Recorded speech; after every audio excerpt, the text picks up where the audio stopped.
ఒక దేశ ఆర్థిక వ్యవస్థలో డబ్బు చాలా కీలక పాత్ర పోషిస్తుంది. అలాంటి డబ్బు ఒకచోటనే ఉండడం సరికాదు. ఇండియా మొత్తం సర్క్యులేట్ అవ్వాలి. అప్పుడే ఎకానమీ వృద్ధి చెందుతుంది. సర్క్యులేషన్ కూడా ఎలా అంటే అలా జరిగితే డబ్బుకి వాల్యూ ఉండదు. కాబట్టి దానికంటూ ఒక సిస్టమ్, ఒక ప్రొసీజర్ ఉండాలని ఇండియన్ బ్యాంకింగ్ సిస్టమ్ని 1770లో ఎస్టాబ్లిష్ చేశారు. అప్పటి నుండి ఇండియాలో బ్యాంకులు ఏర్పాటవుతూ వచ్చాయి. ప్రతి దేశానికి ఒక సెంట్రల్ బ్యాంక్ ఉన్నట్టే మన దేశానికి ఆర్బీఐ సెంట్రల్ బ్యాంక్. ఇదే ఇండియాలోని బ్యాంకులను కంట్రోల్ చేస్తూ మన ఎకానమీలో కీలక పాత్ర పోషిస్తుంది. ఈ వీడియోలో ఇండియాలోని బ్యాంకింగ్ సిస్టమ్ గురించి చెప్పడం జరిగింది. అలాగే సేవింగ్స్ అకౌంట్, కరెంట్ అకౌంట్ గురించి అండ్ దేశంలో ఆర్బీఐ రోల్ ఏంటి, ఎందుకు ఆర్బీఐ ఎక్కువ నోట్లు ప్రింట్ చేయట్లేదనే విషయాలు కూడా ఉన్నాయి. ఇక ఈ ఎపిసోడ్ని స్టార్ట్ చేద్దాం. ప్రతి బ్యాంక్ యొక్క ముఖ్య ఉద్దేశం ప్రజల ఆర్థిక అవసరాలను తీర్చడం. అంటే ప్రజల డబ్బుని డిపాజిట్ చేయడం, వాళ్ళకు అవసరమైతే లోన్స్ ఇవ్వడం బ్యాంకుల యొక్క పని. ఈ బ్యాంకులకు వాటికి సంబంధించిన ఆపరేషన్స్ ఉంటాయి. కొన్ని కేవలం రూరల్ ఏరియాస్కి అయితే మరికొన్ని రూరల్ ఏరియాస్ అలాగే అర్బన్ ఏరియాస్లో కూడా రన్ అవుతాయి. ఇండియాలో ఆర్బీఐ కంట్రోల్ చేసే బ్యాంకింగ్ సిస్టమ్ 4 విధాలుగా విభజించబడింది. వీటినే షెడ్యూల్ బ్యాంక్స్ అంటారు. Number 1 commercial banks, 2 small finance banks, 3 payment banks, 4 cooperative banks.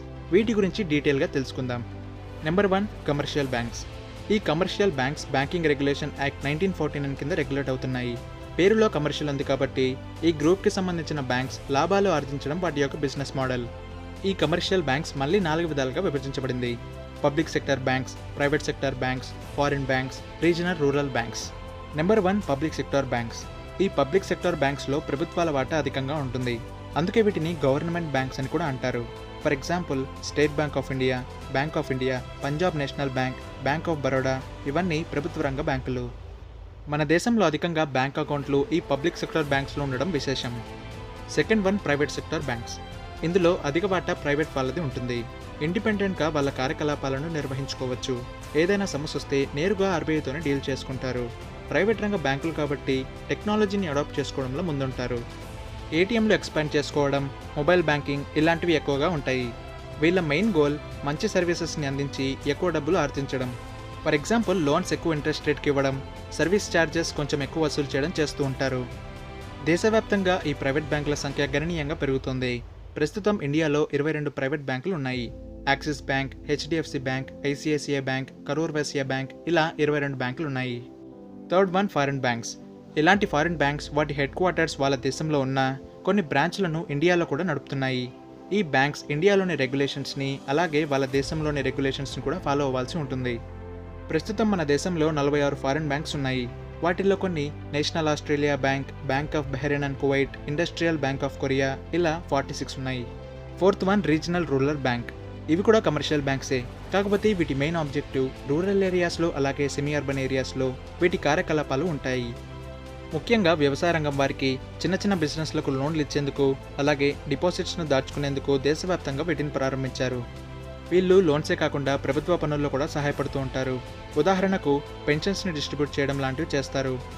Andhra Pradesh గ్రామీణ బ్యాంక్, కావేరీ గ్రామీణ బ్యాంక్, కేరళ గ్రామీణ బ్యాంక్ ఇలా మన దేశంలో ప్రస్తుతం 43 గ్రామీణ బ్యాంకులు ఉన్నాయి.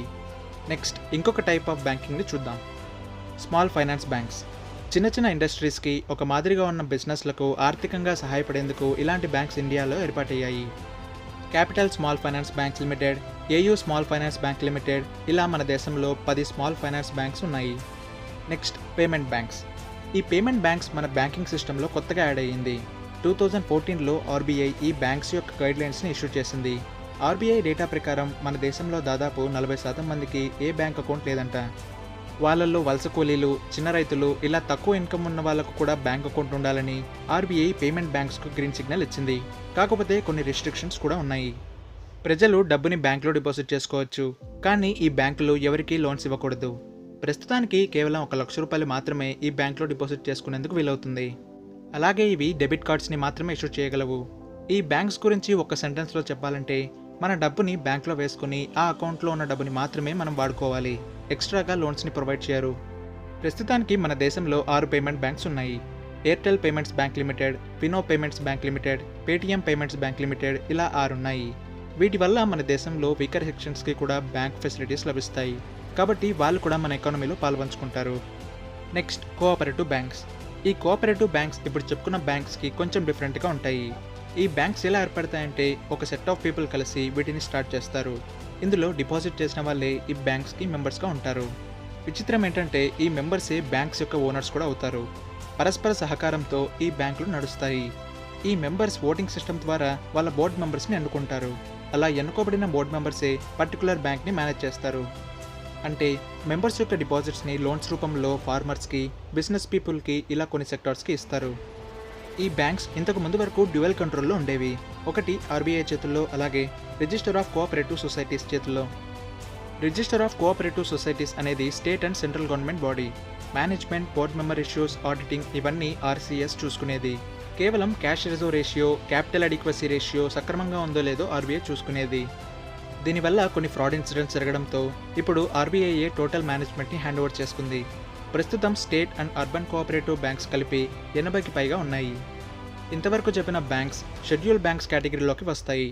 నాన్ షెడ్యూల్ బ్యాంక్స్ గురించి చూడండి. ఈ నాన్ షెడ్యూల్ బ్యాంక్స్ ఆర్బీఐ అధీనంలో ఉండవు. కొంతమంది ప్రైవేట్ వ్యక్తులు వీటిని స్టార్ట్ చేస్తారు.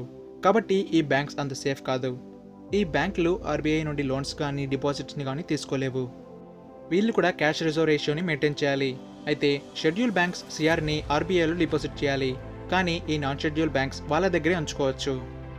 అన్ని లోకల్ ఏరియా బ్యాంక్స్ ఈ నాన్ షెడ్యూల్ బ్యాంక్స్కి ఎగ్జాంపుల్స్.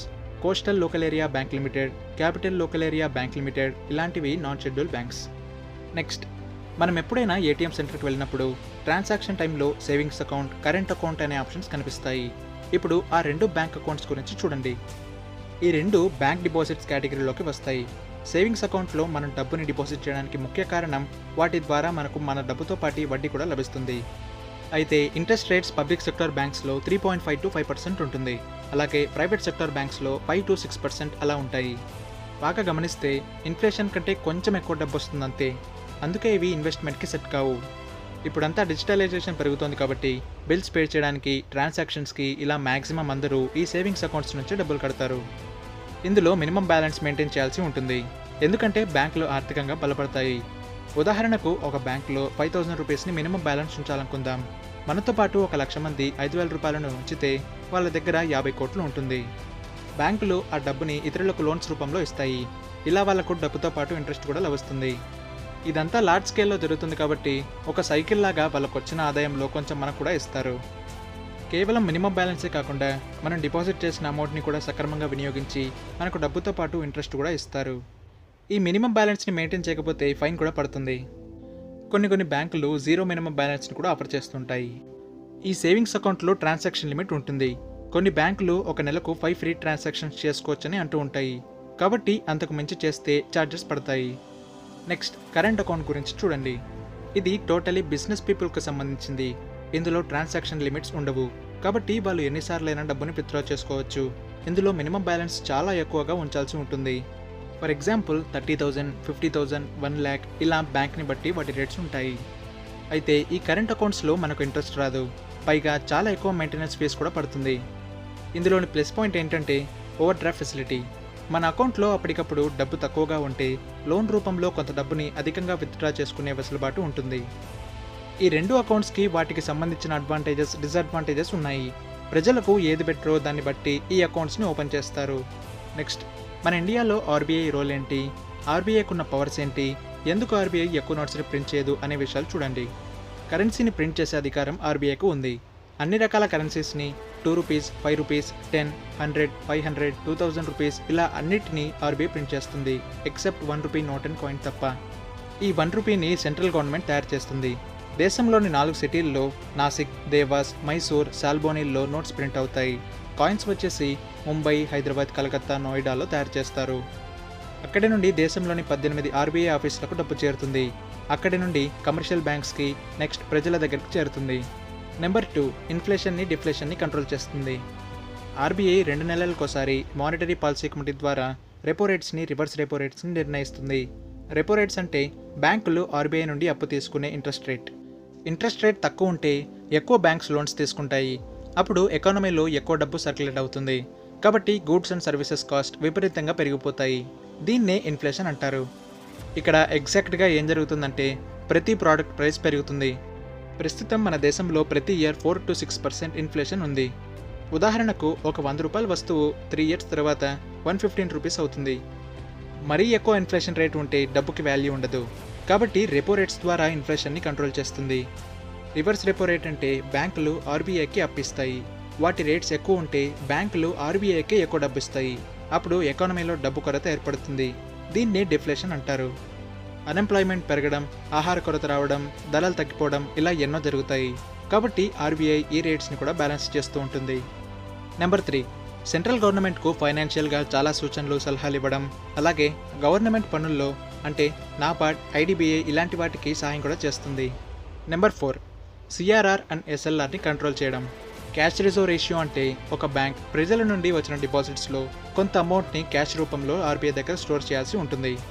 కారణం, ఒకవేళ ఫ్యూచర్లో బ్యాంకులు దివాలా తీస్తే వాళ్ళు ప్రజలకు సమాధానం చెప్పాల్సి ఉంటుంది.